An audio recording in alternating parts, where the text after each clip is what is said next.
Sanctions, one has, first of all, are they justified? And it is not just in this case of Rwanda, but it's a situation where the powers that be are holding a whip in their hands. They're using a stick to beat up whoever they want to beat up in order to, they are no longer even hiding it. It's just in the open. Sanctions are just applied in a case of the one who provides less than the other. Yes, so it goes in the favor of the highest bidder. When somebody knows they will extract more from a certain place, they will be more favorable to that place, even if they are the ones in the wrong. That is how Africa is treated. So these powers you see that come here lecturing people on democracy, human rights, and they are doing it with one arm, and the other, they are just taking away everything that people own. What it is meant to do, it is meant, sanctions or different measures are meant to hurt people. So in a way, we are hurt.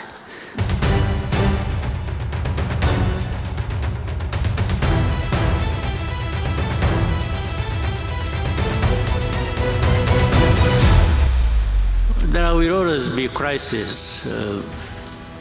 I mean, we have had centuries of different things happening. We had slave trade, we had colonial times, then there are wars, then there are pandemics, then there are all kinds of things. They will happen all the time. We just, it's a matter of time, and there are these cycles that, so we are in a different cycle now that is driven geopolitically, and we have to contend with that. But that also for Africa keeps being a reminder of our position. Where do we stand in this global positioning? And we have had many people contribute ideas and very accurately educating us what we need to do and what we need to be thinking about. But we can't stay there.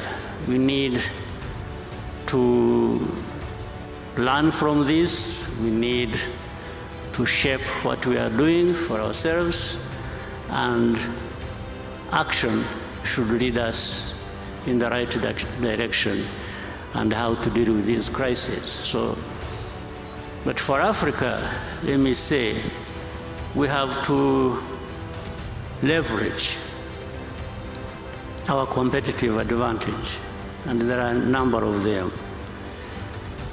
So why is Africa always at a disadvantage? When you look back, you see where Africa has been lacking this or that.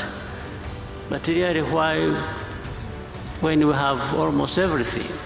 If you look at in the area of green energy, and this continent is home to 60% of solar potential. 60% is home to that. Africa is home to that. Then if you look at the critical minerals that talked about, all of them, well, the majority are on the continent for making batteries and so on and so forth. And different powers are fighting over that. But Africa, that has a lot of that, is silent or losing most of it cheaply to those who have the power and know what they want to do. Look at human capital. In terms of human capital, Africa has abundance of that.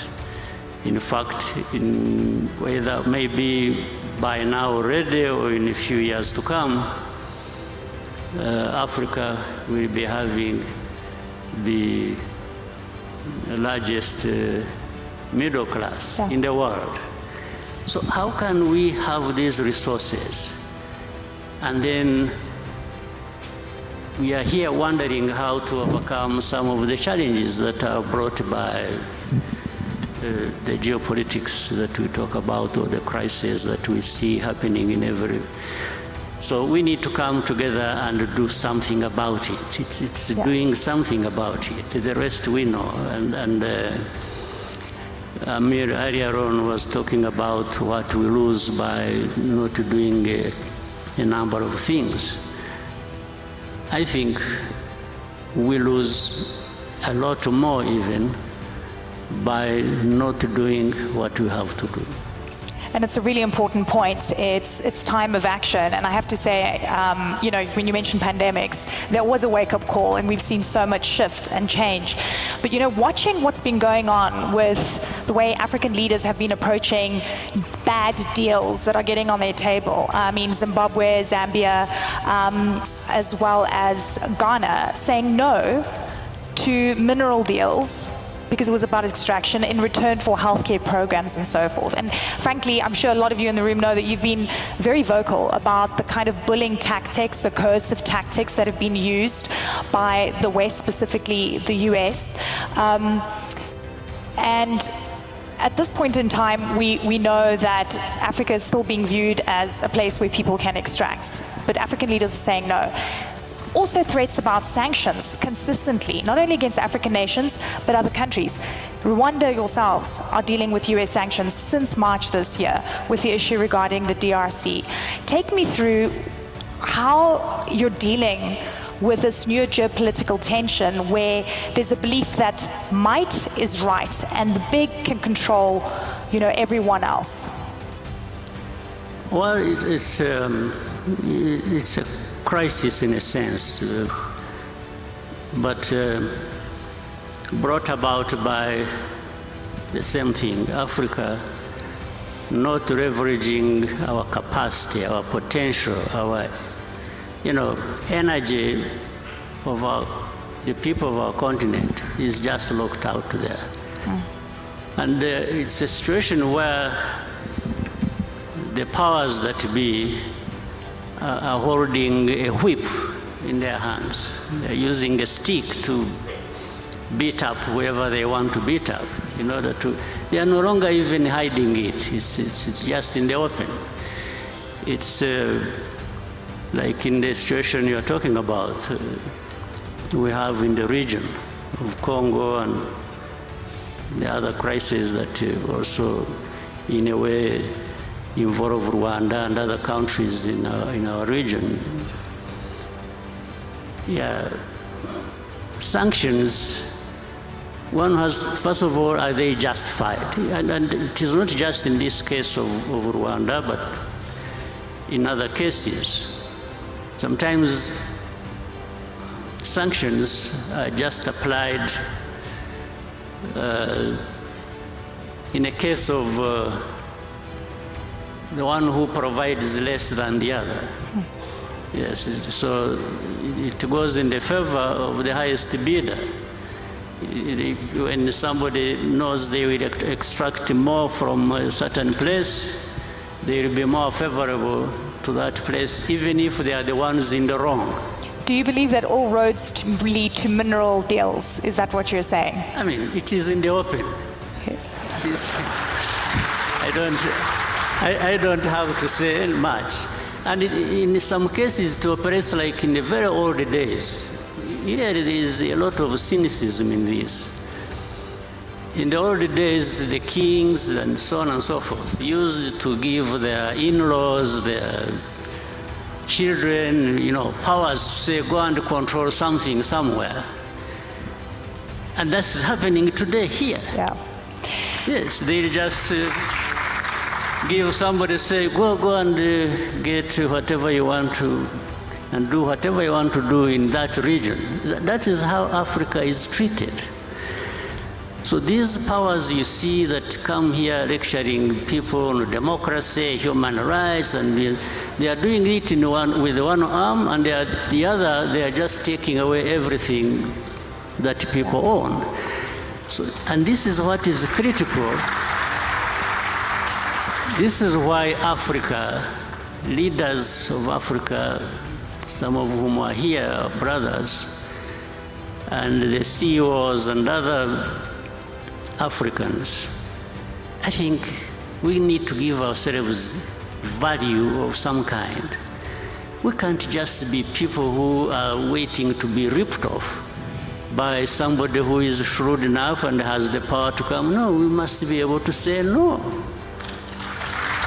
And we've seen those no's. We've seen some of those. I mean, do you believe, I mean, sanctions are used, a coercive method to get countries to capitulate. Are you going to capitulate? You know, I never capitulated in a war situation.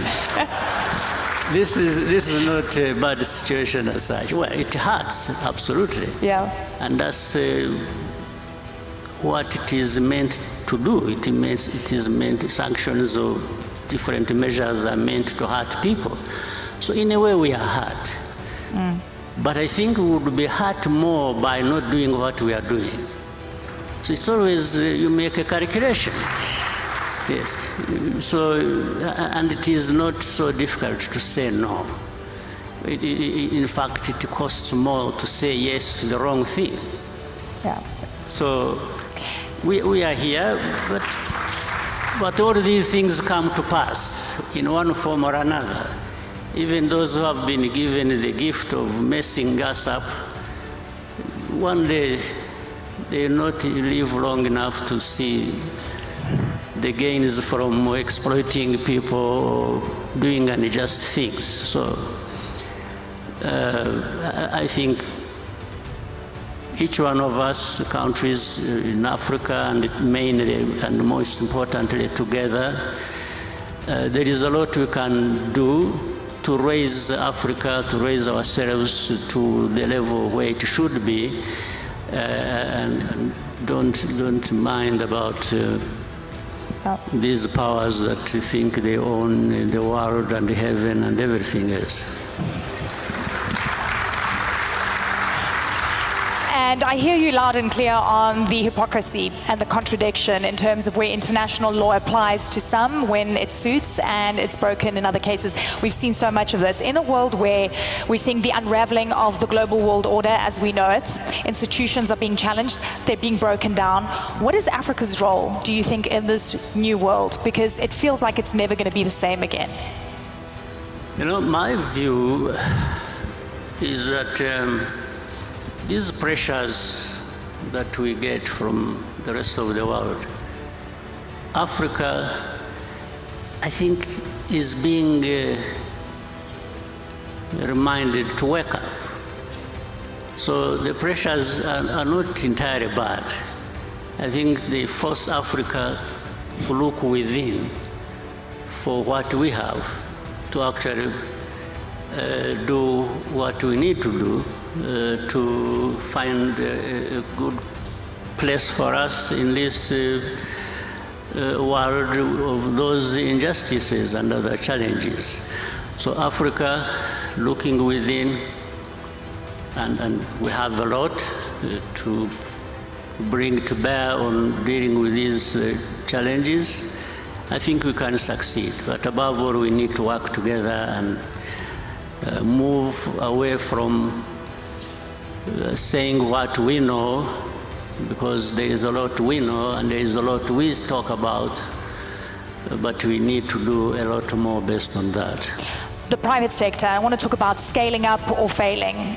You engage a lot with the private sector. Rwanda is such a prime example of incredible, I mean, we cover so many stories here. I mean, you're just seeing like a hotbed of fantastic growth. But where do you think the private sector is going wrong from breaching that level and becoming African champions and really truly scaling up?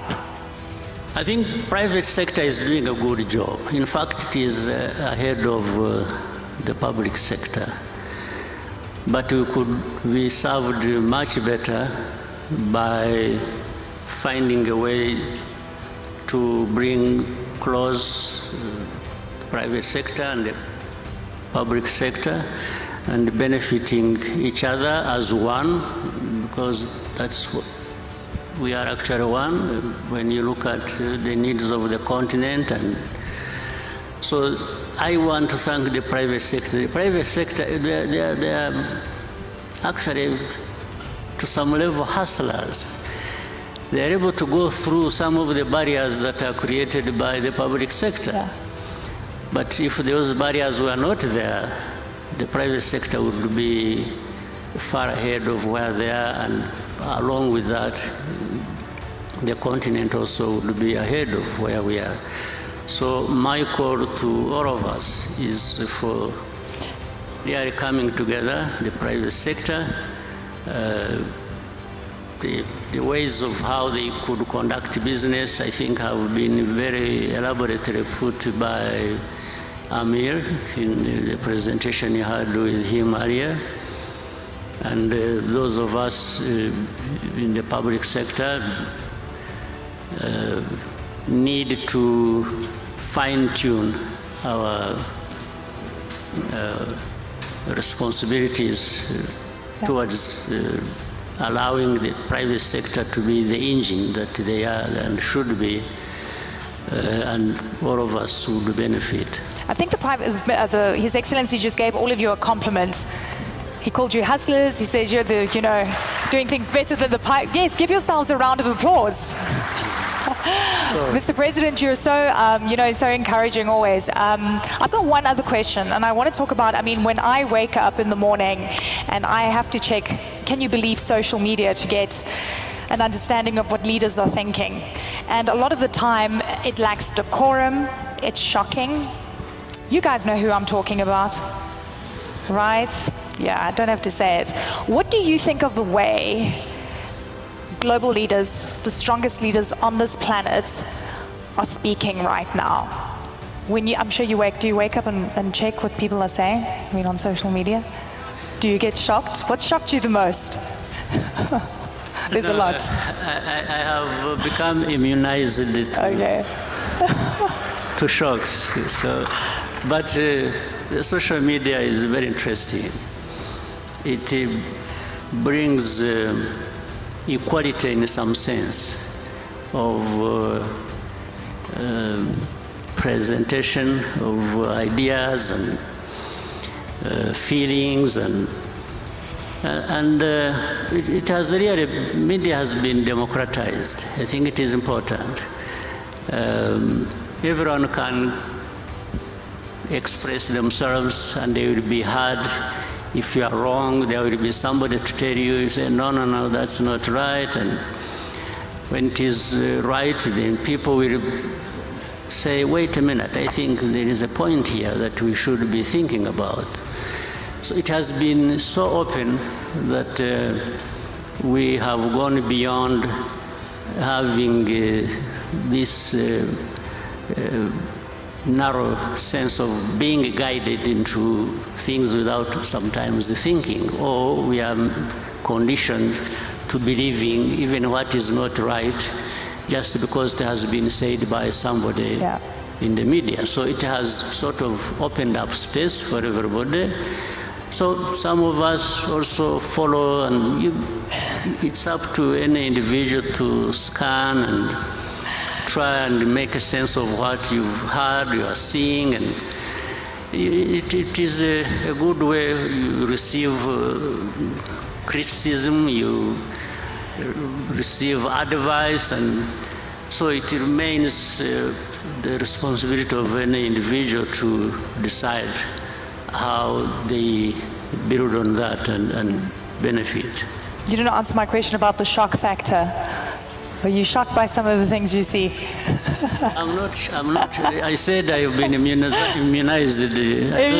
I'm not shocked about I understand where the world we live in. Yeah, it's changed, right? It's completely different. Yeah, for the 30-something years of my life, in the last 30 years, if you look at I think, we come to understand there will be things that would otherwise be shocking, but they don't shock because we have been there. That's true. Mr. President, final word. What do you want people to walk away with from this forum as we say goodbye?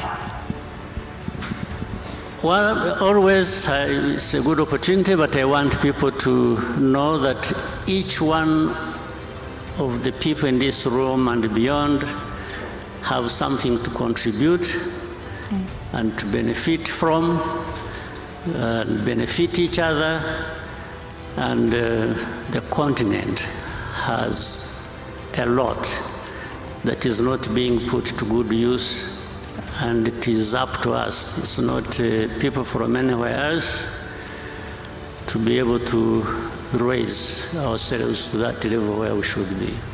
Ladies and gentlemen, please help me thank His Excellency the President of Rwanda, Paul Kagame. What an honor to speak to you, sir. Thank you so much. Thank you very much. Thank you. Thank you. Thank you so much.